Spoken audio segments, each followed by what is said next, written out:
Ce genre de filles sont d'abord les filles paresseuses.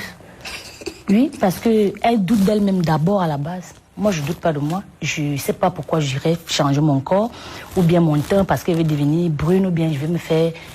Ou bien, je ne sais pas, c'est pour intéresser aux hommes. Ou je suis d'abord belle noire. Donc, du coup, moi, ça ne me concerne pas. Je ne fais que vous redire que ça ne me concerne pas. Ce n'est pas... On va voir votre avis en tant que web comédienne. Vous êtes... Moi, je suis une web comédienne. Mais comment est-ce que tu veux que je me consacre sur la vie de quelqu'un qui change son corps? Peut-être qu'elle se dit que c'est son travail. Elle se dit que quand elle va changer son corps, quand elle va avoir les fesses et les seins, peut-être qu'elle sera plus belle et elle sera plus... Je ne sais pas, elle aura plus de vie que ça. Ce sont des paresseuses. Moi, j'ai souffert dans ma vie. Moi, j'ai travaillé un peu de partout pour arriver, pour être web comédienne, parce que je ne suis même pas encore arrivée. Je n'ai même pas encore fait le cas de ce que je veux faire de ma vie. Et déjà, si je suis une web émission, c'est parce que c'est pas respect. Hein. C'est pas respect, sérieux. Non, vendez votre métier, madame. Oui, c'est ce que je fais. Moi, on vous a fait, s'il vous plaît, on vous a fait venir. Vous profitez du plateau pour vendre votre métier. Professeur. Pour vendre votre personne. Professeur, pour vendre votre propriété. Merci, professeur. Vous êtes une actrice, Lom Mwaminga. C'est la raison pour laquelle je vous ai fait venir sur ce plateau, parce que au quotidien, vous mettez en scène les réalités de notre pays, voilà. Et particulièrement celle de la jeune fille. Je vous parlais tout à l'heure de la parodie avec Edou Damonon glacé. Vous revenez sur cette affaire de Dubaï. Alors, quand vous le faites, quel est le message que vous voulez passer à la jeune fille? Qu'est-ce que vous voulez faire pour que la jeune fille comprenne que tout ce qui brille n'est pas or? Mais justement, c'était une façon de dire aux jeunes filles que la vie facile en fait, ça ne mène nulle part. La vie facile ne mène nulle part. Avant même d'avoir même un homme qui va te donner l'argent, il faut d'abord être indépendante toi-même. Quand j'ai indépendante, c'est pas aller vendre son corps ou aller faire ceci. Savoir faire quelque chose dans la vie. Il y a des... Bon, on a dit que même les coiffeuses, elles se cachent derrière la coiffure. Mais il y a des coiffeuses qui ont fait la formation pour être coiffeuse.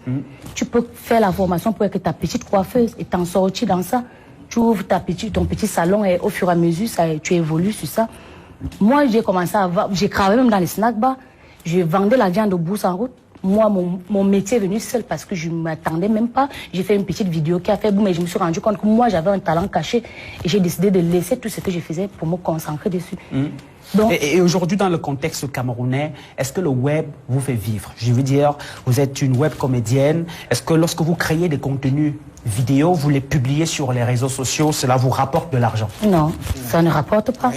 Et en fait, ce qui nous fait vivre, parce que moi je ne peux pas dire que je vis déjà, papa. Je ne vis pas encore. Donc, moi je me bats encore à mon niveau. Ce qui nous fait vivre, personnellement, comme moi je me bats, c'est peut-être il y a quelqu'un, il y a un enfant qui a sorti sa chanson, qui me dit là, j'aime ce que tu fais, et si tu associes mon image à mon clip, ça peut m'aider. Et là, on peut s'échanger un peu de sous, et moi je lui donne mon service. C'est un peu ça. Mais donc, sincèrement, on n'a pas de salaire, on n'a rien. Et donc, comme vous êtes une créatrice de contenu, je sors par là, au Cameroun, celles qui se font passer pour des influenceuses. Et là, vous allez comprendre ma question. Et qui disent qu'au Cameroun, on peut vivre avec le contenu publié sur Internet, c'est-à-dire les petites vidéos. Est-ce qu'aujourd'hui, elles sont peut-être dans une logique de ne pas donner la vérité aux Camerounais, celle de savoir qu'à travers le contenu concret sur les réseaux sociaux, on peut gagner de l'argent qui nous permet d'aller passer les vacances à Dubaï? Non, ça, ce sont des conneries. Moi-même, je fais dans les contenus. Une fois, tu peux poster une vidéo sur YouTube. Ça va te donner combien? Ça ne peut pas te donner 1 million ou bien 2 millions, non. Ça peut te rapporter un peu de sous pour te permettre d'acheter ton savon, d'acheter ton lait de toilette, mais pas pour dire que tu vas aller passer les vacances à Dubaï, non. C'est un billet d'avion.